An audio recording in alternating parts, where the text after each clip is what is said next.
জনতার জয় হবেই হবে। এর থেকেও খারাপ অবস্থা আমরা সবসময় আন্দোলন করেছি, সবসময় আমরা সফলতা নিয়েছি, গণতন্ত্র প্রতিষ্ঠা করেছি, বাংলাদেশের মানুষের আর্থসামাজিক উন্নতি আমরা করে এটা আমরা দেখেছি যে একমাত্র আওয়ামী লীগই পারে এই দেশের উন্নতি করতে, আর কেউ পারে না। একমাত্র আওয়ামী লীগই পারে এবং আওয়ামী লীগই পারবে। স্বাধীনতা এনেছি, অর্থনৈতিকভাবে উন্নতি করেছি, দেশের মানুষের অন্ন, বস্ত্র, বাসস্থান, চিকিৎসা, শিক্ষার ব্যবস্থা করেছি, দেশের মানুষের জীবনমান উন্নত করেছিলাম, সারা বিশ্বে বাংলাদেশের একটা মর্যাদায় নিয়ে গিয়েছিলাম। সেই মর্যাদাটা এই সুদখোর, খুনি, জঙ্গি, ফ্যাসিস্ট ইউনূস ধ্বংস করে দিয়েছে। এই দেশকে আবার আমাদের পুনরুদ্ধার করে গণতন্ত্র প্রতিষ্ঠার মাধ্যমে দেশকে আবার উন্নত করতে হবে। আর এবার আপনাদের দেখাবো যে কোন কোন মামলায় শেখ হাসিনা তার মৃত্যুদণ্ডের সাজা শোনালো আদালত। 5টি মামলা এবং সেই মামলাগুলি হলো: প্রথম মামলা 14 জুলাই 2024 গণভবন থেকে উস্কানিমূলক ভাষণ দেওয়া। দ্বিতীয় মামলা হেলিকপ্টার, ড্রোন, প্রাণঘাতী অস্ত্র দিয়ে আন্দোলনকারীদের নির্মূলের নির্দেশ। এরপর তৃতীয় মামলা রংপুরে বেগম রোকেয়া বিশ্ববিদ্যালয়ের ছাত্রকে খুনের নির্দেশ। চতুর্থ মামলা ঢাকার চারখানপুরে 6 আন্দোলনকারীকে গুলি করে হত্যার নির্দেশ। এবং পঞ্চম মামলা আগুলিয়ায় 6 জনকে পুড়িয়ে খুনের নির্দেশ। এই 5টি মামলায় বাংলাদেশের প্রাক্তন প্রধানমন্ত্রীকে ফাঁসির সাজা শোনালো বাংলাদেশের আদালত এবং সেই সঙ্গে ফাঁসির সাজা শোনানো হলো প্রাক্তন স্বরাষ্ট্রমন্ত্রী আসাদুজ্জামান খান কমলেরও।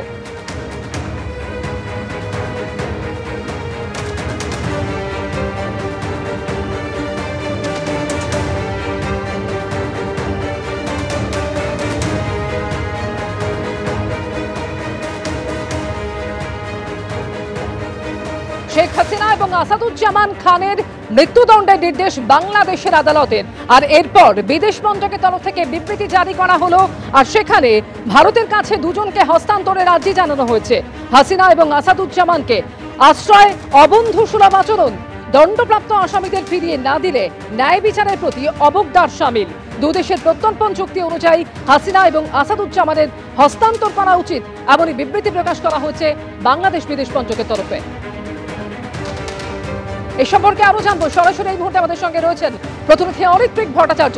অরিত্রিক, বাংলাদেশের বিদেশ মন্ত্রকের তরফ থেকে বিবৃতি প্রকাশ করা হয়েছে, ঠিক কি রয়েছে তাতে? যে বিবৃতি এখন প্রকাশ করা হয়েছে সেখানে স্পষ্টভাবে যেটা বলা হয়েছে যে প্রথমেই যেটা বলে রাখা দরকার যে বাংলাদেশের প্রাক্তন প্রধানমন্ত্রী শেখ হাসিনা এবং আসাদুজ্জামান খান কামাল স্বরাষ্ট্রমন্ত্রী, তাদেরকে কিন্তু একেবারেই ফাঁসির আসামি হিসেবে চিহ্নিত করা হয়েছে এবং সেখানে বলা হয়েছে যে তারা দুজনেই ফাঁসির দণ্ডপ্রাপ্ত হয়েছেন।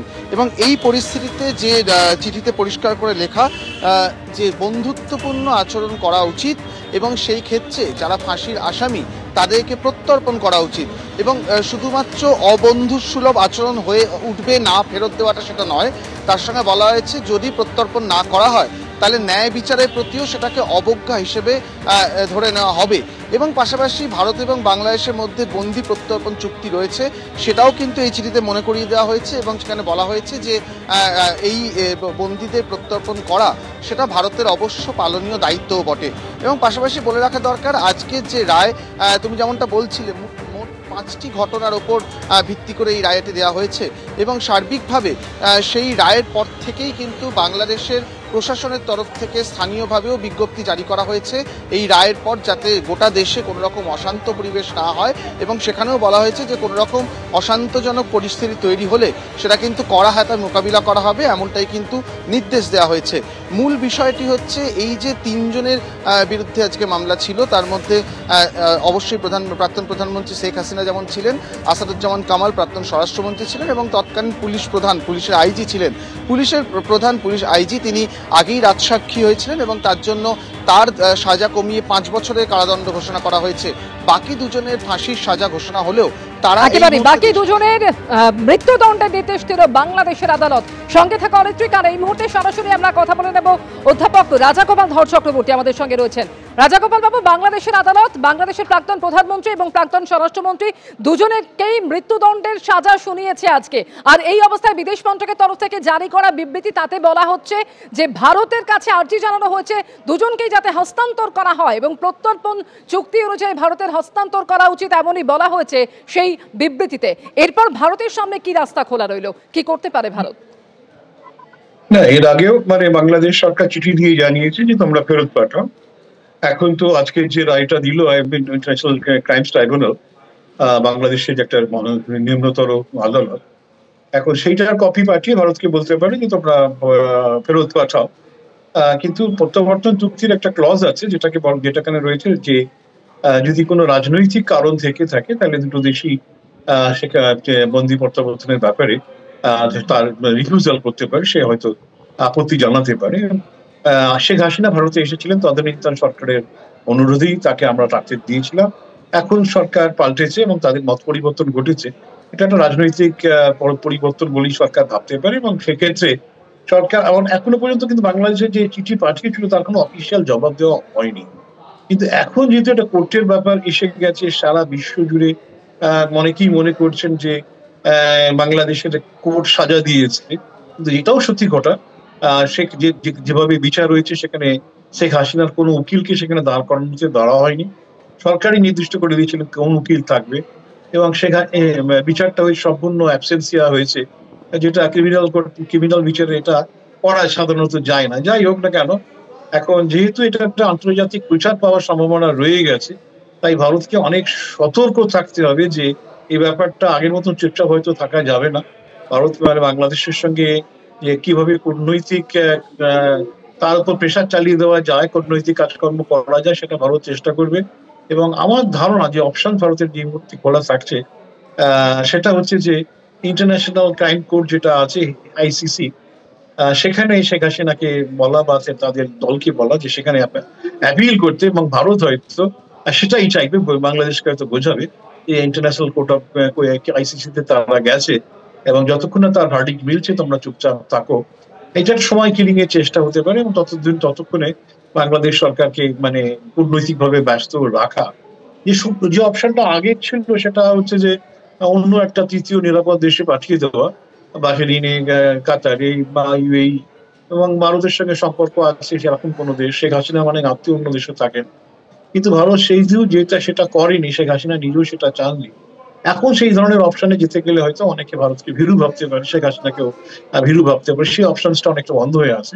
আমরা দালাই লামাকে আমাদের দেশে আশ্রয় দিয়েছি, পলিটিক্যাল অ্যাসাইলাম।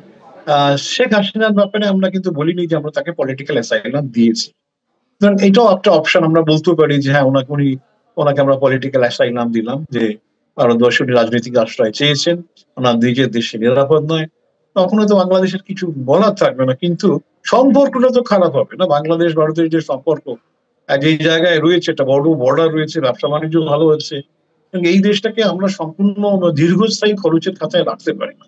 পাকিস্তান আমাদের দীর্ঘস্থায়ী খরচের খাতায় আছে, বাংলাদেশকে যদি সেই জায়গায় রেখে দিই তাহলে আমাদের কিন্তু সব প্রতিবেশী যদি এই ধরনের আমাদের বিরূপ হয়ে পড়ে, আমাদের কিন্তু দেশ চালানো কঠিন হতে পারে। এবং দুই জায়গা থেকে যদি সন্ত্রাসবাদ আসতে শুরু করে, বাংলাদেশের উপরে আমরা দেখেছি চীনের ইন্টারেস্ট আছে, আমেরিকান ইন্টারেস্ট আছে, তার ফলে হবে কি যে আমাদের একটা বাড়তি বিপদ এবং বহুদিনের লম্বা বিপদ থাকতে পারে। তাই বাংলাদেশের সঙ্গে কিভাবে কূটনৈতিক বোঝাপড়া করা যায়, কাজকর্ম করা যায়, কথাবার্তা বলা যায়, সেইগুলো আমাদের করতেই হবে। এখন আর ওদের চিঠি দিয়েছে আমরা চিঠির জবাব দেব না, সেটা বেশি দিন করা যাবে না। আমাদেরকে কিছু অ্যাকশন নিতেই হবে। এখন বাংলাদেশে যে পট পরিবর্তনের তো কোনো সম্ভাবনা নেই। যদি পট পরিবর্তন হতো, সেখানে একটা গণতান্ত্রিক পরিবেশ ফেরত আসতো, নির্বাচন হচ্ছে, আওয়ামী লীগ ফেরত আসবে বা আওয়ামী লীগ মনোভাবাপন্ন রাষ্ট্র, গণতান্ত্রিক দল ফেরত আসবে, সেরকমও কোনো সম্ভাবনা নেই। কবে নির্বাচন হবে আমরা সেটাও জানি না। এই জায়গায় দাঁড়িয়ে একটা যেমন কোর্টের রায় বেরিয়েছে, কোর্ট কিভাবে রায় দিয়েছে লোকে সেটা দেখে না, কোর্টের রায়টাই বড় কথা। তার ফলে ভারত যদি তাকে আটকে রেখে দেয়, সে দেশের মানুষের একটা ধারণা হতে পারে যে আমরা বুঝি যাকে ফাঁসির আদেশ দেওয়া হয়েছে যার বিরুদ্ধে, তাকে আমরা প্রশ্রয় দিচ্ছি, এরকম একটা ধারণা তৈরি হতে পারে। এবং আমরা যদি আমাদের সম্বন্ধে ধারণা এই জায়গায় গেলে বাংলাদেশে যেটা হওয়ার সম্ভাবনা আছে, যেমন সংখ্যালঘু মানুষদের উপরে আক্রমণ তীব্র থেকে তীব্রতর হওয়ার সম্ভাবনা আছে।